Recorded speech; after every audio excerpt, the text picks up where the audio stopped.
A partir de agora, vamos com os nossos destaques internacionais. Sagres Internacional.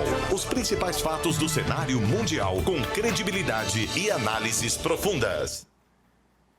Sagres Internacional no ar e por isso estamos convocando e nos conectando com o professor Norberto Salomão. Professor Norberto, seja muito bem-vindo à Sagres. Ô Vinícius, muito obrigado. É um prazer sempre grande estar aqui com vocês. Vamos ver se a gente pode colaborar em alguma coisinha com o entendimento de alguns cenários aí, né? É sempre uma pílulazinha, porque tem muita coisa sempre para falar, mas a gente traz um tema aqui. E saudar aí todos aqueles que nos acompanham, né? Seja aí pela TV, pelas ondas do rádio, pelos podcasts, né? Pelas plataformas aí. Aquele abraço, aquela saudação nossa. E Vinícius, a nossa psicóloga aí, Bailão, eu me esqueço o primeiro nome. Nízia, não é? Lívia. Isso. Lívia Bailão, é isso? Isso. Rapaz, mas que espetáculo, hein? Eu sempre acompanho aqui antes de eu entrar, quando posso, estou no trânsito, mas que lucidez, né? Eu diria que a palavra fundamental é essa. Lucidez, equilíbrio. Fantástico, viu? Parabéns. Muito obrigado. Professor, estou aqui pensando no tema de hoje, pensando num texto de apresentação.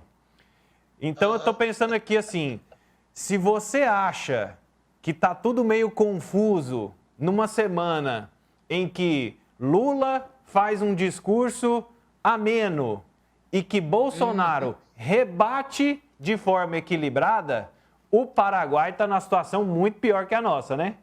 Sim. Infelizmente, sempre, né, Vinícius? Desculpe. O Paraguai está sempre numa condição meio complicada, é um país que tem problemas muito sérios de infraestrutura, né? E, para variar, acusações de corrupção. Quer dizer, esses problemas que são bem típicos da América Latina. Teve uma ditadura muito prolongada com o presidente Stroessner, da década de 50 até 89. O Stroessner depois veio se refugiar, inclusive aqui no Mato Grosso, tinha uma relação muito amistosa, não é, com o pessoal do regime militar aqui no Brasil, né? Como muitos dizem, o regime democrático-militar que se instalou no Brasil naquele período. Então, a gente flertou, o Brasil naquele período flertou com algumas ditaduras aqui da América Latina, inclusive com a chamada Operação Condor, né? Que era para perseguir elementos aí da oposição, da esquerda, pela América Latina. Isso marcou bem esse período. Bom, o Paraguai, eu acredito que todos saibam que ele é um país que não tem saída para o mar. Ele é um país sul-americano, nosso vizinho aqui, não tem saída para o mar. É um país que está... há um escritor paraguaio que diz que o Paraguai é uma ilha cercada de terra por todos os lados. Imagine você, né? Então, essa coisa mesmo do isolamento paraguaio. É um povo maravilhoso, né? Uma população que tem uma história espetacular, um povo belo, né? O povo paraguaio, com peculiaridades muito interessantes, mas que, ao longo da sua história, pela própria exploração que o país vivenciou, sempre muito complicada, né? A vida política paraguaia. O Brasil tem uma relação com o Paraguai bem antiga. Eu acho que a que todos lembram é a relação paraguaia com Aí estão passando protestos atuais, né? São imagens que vocês estão vendo de protestos atuais no Paraguai, manifestantes se manifestando contra o combate à pandemia e a maneira como tem sido gerido. Então, eles questionam a gestão do Mário Abdo Benítez, conhecido também como Marito, do Partido Colorado, numa linha assim, conservadora, similar à do... Eu ia falar Bolsonaro, mas não é do Bolsonaro. Um discurso que vai mais ou menos da linha do Partido Novo aqui no Brasil, do PSL, é mais ou menos essa linha do Partido Colorado lá, que foi o partido também do ditador Stroessner, né? Durante o período que foi da década de 50 até a década de 80. Mas o que eu dizia é que, na relação Brasil-Paraguai, a gente se lembra muito da Guerra do Paraguai, entre 1865 a 1870. E essa guerra envolvendo a disputa pela região da Bacia do Prata, né? Envolvendo Brasil, Argentina, Uruguai versus o Paraguai, a chamada Tríplice Aliança, né? Está aí o mapinha, né, da América do Sul. O Paraguai está aí de rosinha, você vê bem incrustado ali, abaixo da Bolívia. exatamente abaixo da Bolívia, essa que está de verdinho, de rosinha, mais claro está aí o Paraguai. Então você vê que é um país que depende muito do escoamento pelo setor fluvial, depende muito do Rio Paraná, do Rio Paraguai, da Bacia do Prata, né? Isso levou a um conflito. Mas no mais, viu, Vinícius, a relação entre Brasil e Paraguai, curiosamente, sempre foi uma relação mais amistosa, até porque o Brasil usou em várias oportunidades o Paraguai para fazer um contraponto em relação à influência argentina na região. Então sempre houve uma disputa muito ferrenha entre Brasil e Argentina por esse controle ou influência aí na região do Prata. Na época do Juscelino Kubitschek, o Juscelino, juntamente com o governo paraguaio, estabeleceu a construção da Ponte da Amizade, que vai ligar ali aquela região de Foz do Iguaçu até Ciudad del Este, onde o pessoal vai fazer compra, né? Tem também a cidade de Pedro Juan Cavaleiro. São áreas conhecidas, né? Depois o Paraguai ficou muito conhecido por mercadorias mais baratas, que vinham normalmente por meios não muito lícitos, né? Então, muitas vezes os produtos não eram também de qualidade tão grande, mas sempre essa relação. Então, o Brasil tem uma importância muito grande para o Paraguai. Depois, na década de 70, o projeto da construção da usina de Itaipu. E hoje talvez seja uma das grandes questões, um dos grandes problemas, porque os paraguaios afirmam que o Paraguai tem que vender o seu excedente de energia, porque o Paraguai não usa toda essa energia que é produzida por Itaipu. Então, que o Paraguai tem que ceder, né, que vender a um preço muito abaixo do mercado. E no ano passado, em 2019, houve um novo contrato com o governo paraguaio e a coisa ficou assim meio secreta, ficou meio questionável, dizendo que houve novamente vantagens para o Brasil. Isso ainda está em aberto, mas gerou um pedido de impeachment contra o atual presidente, que mal havia entrado. Ele entrou em 2018, o Mário Abdo Benítez, né? Então ele já passou por um processo de pedido de impeachment, não foi impeachment, só não foi à frente porque ele conseguiu o apoio interno do Partido Colorado, do Horácio Cartes, que foi presidente entre 2013 e 2018, e que até então tinha se afastado do atual presidente, o Marito. E nessa questão do impeachment, em troca de cargos no governo, ele tinha votos no parlamento paraguaio e o Mário Benítez não foi cassado. Tá? Ele aí jovem, o Benítez, 49 anos. O partido, viu, gente, repito, é o Partido Colorado, que é a ala conservadora. Então houve um alinhamento muito importante entre ele e o Bolsonaro, o nosso presidente aqui no Brasil, mas até que eclodiu a pandemia. Quando eclodiu a pandemia, aliás, antes mesmo de eclodir a pandemia, antes da OMS reconhecer que era pandemia, o que nós sabemos, a OMS reconheceu com um certo atraso, o Paraguai, em fevereiro, um dia antes da OMS reconhecer, o Paraguai já havia tomado medidas restritivas, não aceitando pessoas com passaportes oriundos da China, já isso em fevereiro de 2020, e já tomando medidas muito importantes. Inclusive, a BBC fez uma matéria em que dizia o seguinte, olha, 3 pontos importantes que demonstram o sucesso do Paraguai no combate à pandemia, no combate à Covid, que foi o fechamento de fronteiras com a Bolívia, com o Brasil, com a Argentina, um lockdown realmente que ocorreu no Paraguai, e depois, gradativamente, foi se fazendo uma abertura, um processo de flexibilização do lockdown. Não foi lockdown como aqui no Brasil tem sido feito, não. O que muitos estão chamando aí de lockdown freestyle, né? ou lockdown light aqui no Brasil. Não foi por aí, não.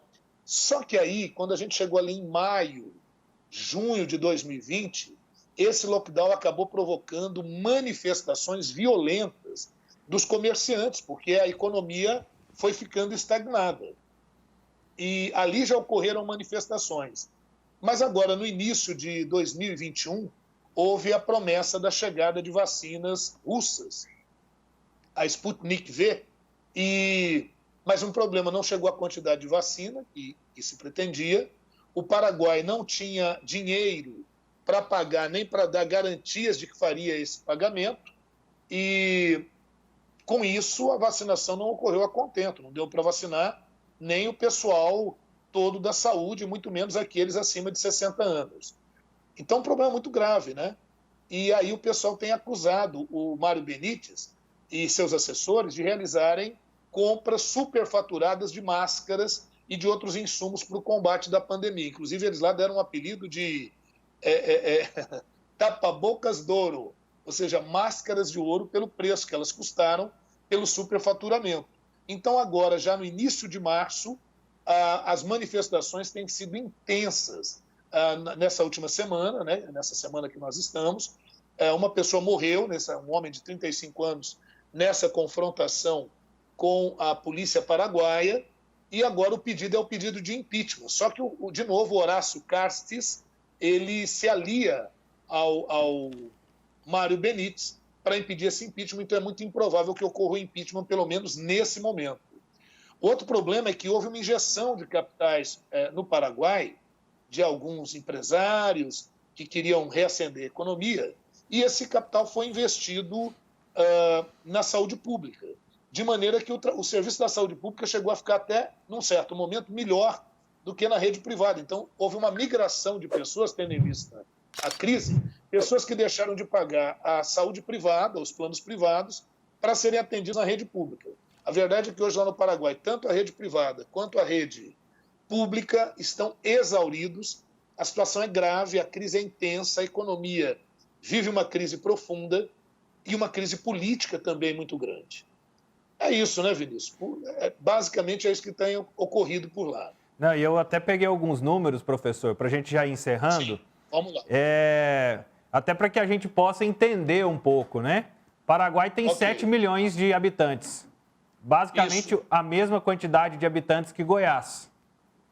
Isso. Né? Então, e eu assim, acho que é a quantidade de pessoas, mais ou menos, que já foi vacinada no Brasil, próximo disso. Né? O Brasil já tem mais de 8 milhões de vacinados. Não é Né? isso? O Brasil já vacinou um Paraguai. Paraguai. Já vacinou um Paraguai. A diferença de realidades, né? E dentro dessa proporcionalidade, eu fui por curiosidade. Né? Está acontecendo essas manifestações no momento em que a população se indigna com 1.500 confirmações diárias no Paraguai. Isso. Goiás, nos últimos 15 dias, deu 2.354 confirmações, registrou. Então, nós já estamos quase 1.000 a mais, né? Com a mesma população, registrando 1.000 a mais casos confirmados. Apenas como a título de comparação. E um outro dado que me chamou a atenção, professor, por lei, no Paraguai, o governo é obrigado a investir 3% do PIB. No Brasil é 15%. O que é abaixo do que a OMS propõe, que é no mínimo 6%. Isso. Essa é outra crítica ao governo do Mário Benítez, né? Porque ele investe só 3%. Né? Então, quando o mínimo do mínimo proposto são 6% do orçamento. Então a gente vai entendendo, assim, vai aproximando, e ao mesmo tempo que o Brasil já vacinou um país como o Paraguai, com mais de 8 milhões, chegando a 9 milhões de vacinados, eu até por curiosidade fui ver, o Paraguai só recebeu 4.000 doses da Sputnik.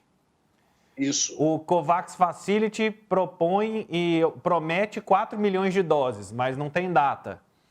O Chile, preocupado, já comprou o dobro de vacina do que a população do que precisa. Então, tem 17 milhões, né? Isso, eles têm 17 milhões de habitantes no Chile, já tem 35 milhões de vacinas garantidas, né? Isso. E então eles doaram 20 mil doses para ajudar o governo paraguaio. É só para a gente entender, assim, muitas vezes, por que o Chile já se desponta, já está em destaque e tudo, e por que o Brasil vive alguns questionamentos, um momento de questionamento. É claro que 35 milhões de vacina é o que o governo prometeu para esse mês de março, não conseguiu